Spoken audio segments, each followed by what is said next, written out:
네, 전원이 안 켜진다는 컴퓨터용 모니터입니다. 네, 24인치입니다. LCD고요.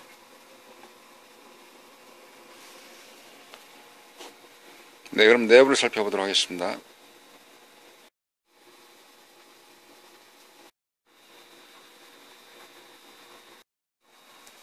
네, 전원이 안 들어온다는 고장이니까 지금과 같은 경우는 이 전원 공급 보드, 보통 이제 우리 시장에서는 닙스 보드, 네, 닙스 보드 이렇게 부르고 있습니다. 이 닙스 보드 같은 경우는 전기를 이쪽에 AC 콘센트 꽂게 되면 여기서 바로 어떤 스위치 관계없이 출력 전원이 나오도록 되어져 있습니다. 5V, 12V. 그러니까 이쪽 뒤편에 보시면 5V, 12V가 나오는지 확인을 해서 안 나온다든가 하게 되면 이쪽에 있는 닙스 보드라고 하는 전원 보드가 불량인 것이고요. 여기서 이게 나온다 하면 이제 이쪽 메인보드라고 하는 AD 보드, 우리 시장에서는 AD 보드 이렇게 부르고 있는 이 보드가 불량인 것입니다. 전기를 넣고 먼저 측정해 볼 것은 이쪽에서 전기가 나오는지 2차 측에서 5V나 12V가 나오는지를 확인하는 게 우선순위인 것 같습니다. 네, 보통은 전기가 안 들어온다 그러면 이제 휴즈라든지 또는 이제 직류를 이제 바뀌어주는 그런 현상들을 그런 쪽을 보게 되는데요. 이 제품 같은 경우는 이쪽에 전기가 들어가는 파트에서 이쪽 대전압 콘덴서라 그래서 데콘이라고 부르는데 그 앞에 있는 사각으로 되어 있는 이런 브릿지 다이오드가 있습니다. 거기서 직류를 바꿔주게 되는데요. 보통은 전기가 안 들어온다 그러니까 1차선 불량인지 지금 이제 이렇게 테두리에 그려져 있는 1차선 불량인지 또는 2차선 불량인지 구분하기 위해서 여기 대전압 콘덴서의 전압이 220 곱하기 루트 1.414 곱하기 해서 지금 보시면 여기 양단 그대로 뒤집어 놨을 때 이쪽인데요. 여기 양단에 몇 볼트가 나와야 되냐면 우리말로 보통 이야기하는 300V 이상이 나오면 일단 휴즈가 안 꺼냈다 이렇게 볼 수 있는 건데요. 그래서 그쪽에 전압을 한번 전기를 넣고 찍어 보도록 하겠습니다. 자, 렌즈는 DC에 맞춰 놓고 전기를 꽂게 되면 전압이 아까 쭉 옆으로 되어 있는 쪽에 대전압 콘덴서에 300V 이상이 찍혀야 되는데요. 테스트기 리드본을 가지고 찍어 보도록 하겠습니다. 플러스 마이너스는 구분해서 찍는 게 좋은데 쪽 테스트기에서 자동으로 해주기 때문에 일단 그냥 찍어 보도록 하겠습니다. 자, 이쪽에 찍어 보면은 전압이 6.78V 나오네요. 6.8V 네, DC 값인데 이렇게 되어져 있는 대전압 콘덴서 여기죠. 네, 이쪽 대전압 콘덴서가 이쪽 여기인데 여기서 나와야 되는데 전기가 전혀 나오질 않았네요. 네, 이쪽에 보시면 이게 이제 브릿지 다이오드라고 하는 건데 다리 4개짜리 그대로 봤을 때 2개 앞에 있는 4개짜리 2개 앞에 있는 4개짜리 거기에 양단에 걸리는 전압이 이렇게 봤을 때에 여기가 플러스 마이너스에서 7.1V 전체 출력되고 있습니다. 여기가 300V 이상이 나와야 되는데 안 나오니까 그러면 가운데가 여기는 교류가 들어가는 겁니다. 그래서 이것을 측정할 때는 렌즈를 교류에다가 DC값, AC값 구분해서 찍어보도록 합니다. 그러면 교류값이 반트 찍었을 때 우리나라 전기가 220이니까 220이 나와야 되겠죠. 여기가 220이 안 나오고 6.8V 현재 출력되고 있네요. 렌즈에 6.8V 된다는 경우는 우리가 보통 생각하게 되면 휴즈가 끊어졌든지 서미스트가 끊어졌든지 그럴 것이다 라고 생각을 하게 되는 거거든요. 아니면 전기가 안 들어가든지. 그래서 전기 입구 쪽 이쪽 커넥터 있는 이쪽에서 찍어 보도록 하겠습니다. 그래서 찍어 보니까 226V 전기는 살아있다는 거죠. 전기가 이렇게 들어가서 쭉여서 이쪽에 가는 건데요. 여기서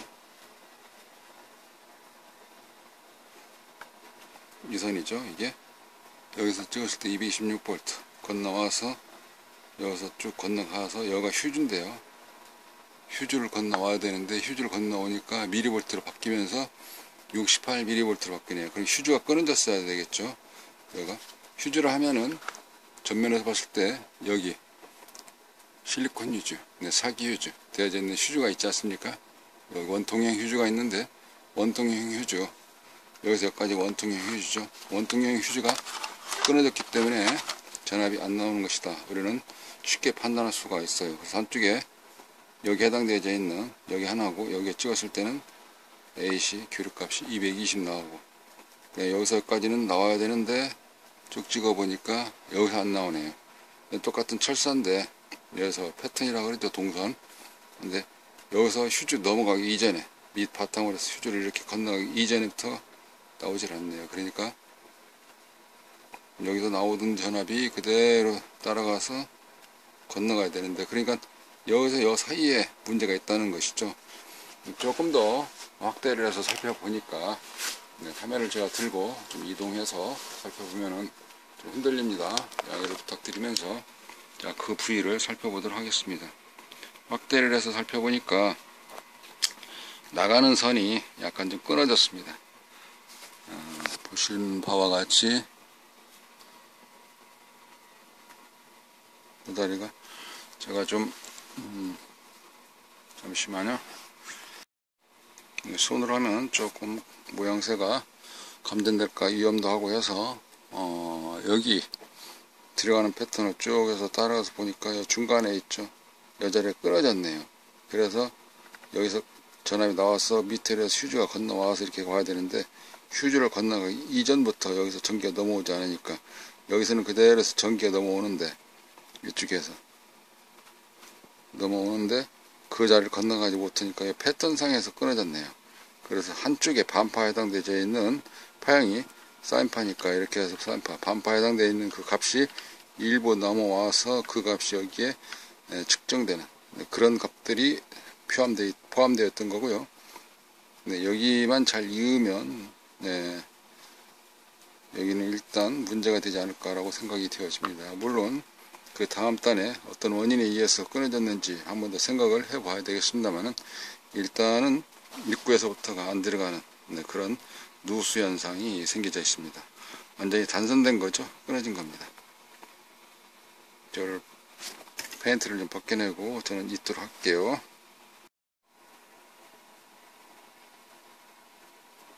네, 이런 경우는 이제 PPL 그냥 납땜이 되질 않기 때문에요. 이쪽에 끊어진 자리를 이와 같은 조각칼, 네, 커트칼로 마킹 앞에처럼 붙어져 있는 페인트를 벗겨내기 시작을 합니다.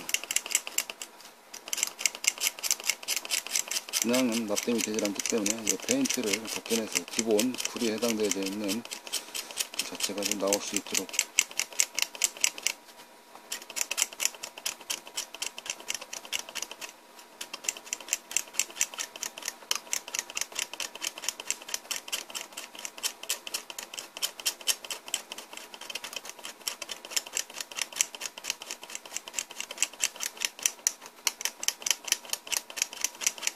네, 이렇게 긁어냈거든요. 도톰하게 납땜을 하면 되는 겁니다.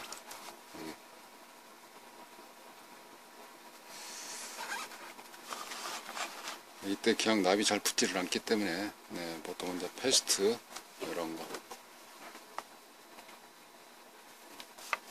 잠시만요, 화면을 좀 다시 재조정하고요.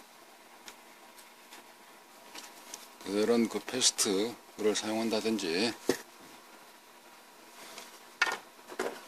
요즘에는 하얀색 패스트도 있죠. 그렇지 않으면 이제 젤 플럭스라 그래서, 네, 조금 더 고급스러운 질에 해당되어 있는 이런 플럭스를 사용을 해서 이용을 하게 되면 납땜 PP가 좀 깨끗하게 잘 달라붙을 수가 있습니다. 그래서 저거를 이렇게 하면 뭐하니까, 네, 이런 네, 붓을 이용해서, 예전에 같은 경우는 또 다른 붓을 사용해 봤는데 이런 붓은 좀 뭉뚱해지더라고요. 이게 그래서 아이섀도우, 네, 눈썹 담장하는, 네, 이런 붓 가지고 하니까 조금만 묻고 그 자리만 밑에서 이렇게 도포를 좀 딱 묻혀주고요. 네, 그리고 건두기를 먼저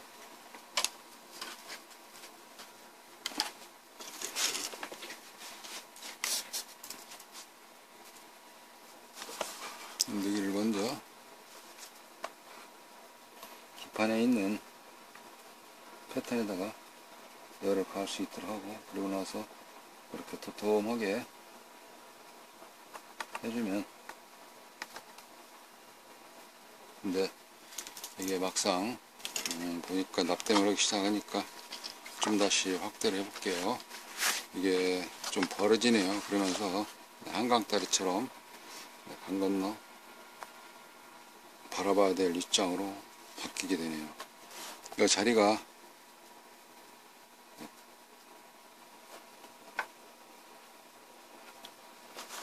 혹시 여기 접혀서 그런가 하고, 이게 동선이 밑에 패턴이 쉽게 해서 구리선이 패턴이 끊어졌네요. 끊어서 거기라 너무 사이가 멀어졌기 때문에 납으로만 있기는 또 납이 막상 그 전류 전달을 했는데 좀 차이가 있습니다. 네, 그런 때는 저런 때에 이제 그 저항선, 저항다리죠. 컨덴서 다리 이런 거 아니면은 이쪽에 리드선으로 되어 있는 거 요미선이라고 하는 이런 철사가 있는데요. 이게 전용 철사를 그런 철사를 가지고 여기다 대줘서 납땜을 다시 해야 될 것 같습니다. 이런 식으로 한 번 더 해주고요. 이렇게 이걸 두 겹으로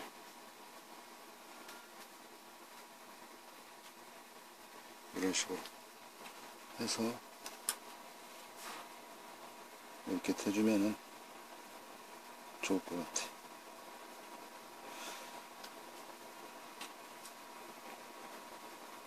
끝을 살짝 꼬부려 보겠습니다. 조금 그럴싸하게 보여질 것 같아요. 그런 상태에서 한쪽 끝에는 열이 좀 많이 가면 뜨거워서 잡기 힘들으니까 일단 바닥에 있는 납을 충족하게 녹인 뒤에 그렇게 하고 이렇게 납땜을 했습니다. 화면 밖으로 벗어났나? 네, 이렇게 좀 접근해서 납땜을 했습니다.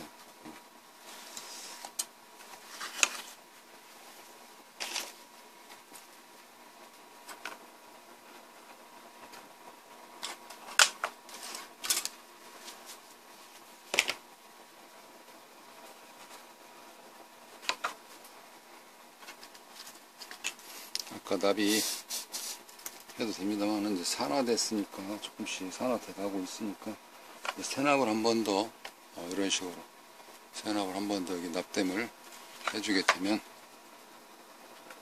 모양새도 윤기가 나면서 깔끔하고 조금 더 도톰하게 이렇게 납땜이 되면은 밑에 있는 기존 철사 리드선이 전류 전달을 하는데 도움을 주고요. 네, 그리고 주변에 도포된 것이 연륜에서 조금 더 많이 도포되어져 있기 때문에 전류가 흐르는데 전혀 방해되지 않도록 납땜을 마쳤습니다. 자, 이런 상태에서 그대로 측정을 해보도록 하겠습니다. 다시 화면 설정을 좀 맞춰서 놓고요. 자, 그런 상태에서 렌즈가 이번에는 넣어놓고 아까 이쪽에 두 가닥이라 그랬죠. 그 두 가닥 거기에 전기를 꽂았을 때 DC 그다음 직류전압 220에서 루트 2 최대치이죠. 최대치를 하니까 311.6V인데요. 그 값이 우리가 보통 시장에서는 300V 이렇게 이야기를 많이 합니다. 전기를 자 꽂아 볼게요. 꽂았습니다. 그런 상태에서 리드봉을 잡고 테스트기 리듬을 잡고 이쪽에 AC, DC 렌즈를 확인한 뒤에 측정을 해보도록 합니다. 아까는 전압이 제대로 나오질 않았습니다. 지금은 308V가 측정되고 있네요.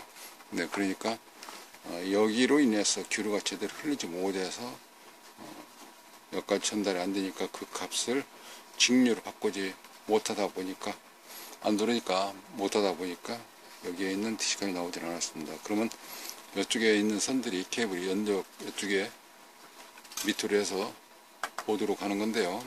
네, 보드로 가기 전에 입구에서 콘덴서 양단을 찍어보면 전압이 네, 5V나 또는 12V에 해당되어 있는 전압이 나오게 될 겁니다. 네, 여기는 현재 5V 출력되고 있네요. 네, 그리고 이렇게 돼서 5V. 네, 이렇게 돼서 수리는 잘 되었다. 조립하기 전에 물론 테스트 한번 더 해보겠습니다만은, 다른 데 하나 더 찍어볼까요? 이쪽에 플러스하고, 그 다음에 아마 이쪽에 어디에 다시 콘덴서들이 있을 건데, 찍어보면은 네, 25V가 하나는 출력되고 있네요. 전압이 좀 높게 나오는 거네요. 네, 이쪽에 찍어보니까 그렇게 되어 있습니다.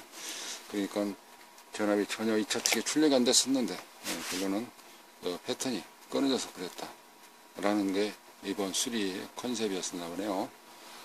자, 그럼 저는 전기를 빼서 일단 방전을 시키고, 그리고 조립 들어가도록 하겠습니다. 네, 수리를 마치고 조립을 끝냈습니다. 네, 이런 상태에서 이제 전원을 한번 넣어보도록 하죠. 자, 오른쪽 밑에 전원 스위치 버튼이 있는데요. 누르게 되면 전원이 켜지게 됩니다. 네, 그런 상태에서 이제 화면이 곧 나오게 되겠죠. 자, 잘 켜지네요. 어떻습니까, 여러분? 네, 간단합니다. 이렇게 해서 모니터 고장 수리 AC, DC 어떻게 안 나올 때 금방 구분해내는 식으로 수리를 할 수가 있는 것입니다. 네, 이런 수리기는 동영상 목수의 꿈 채널로 옮겨 놓도록 하겠습니다.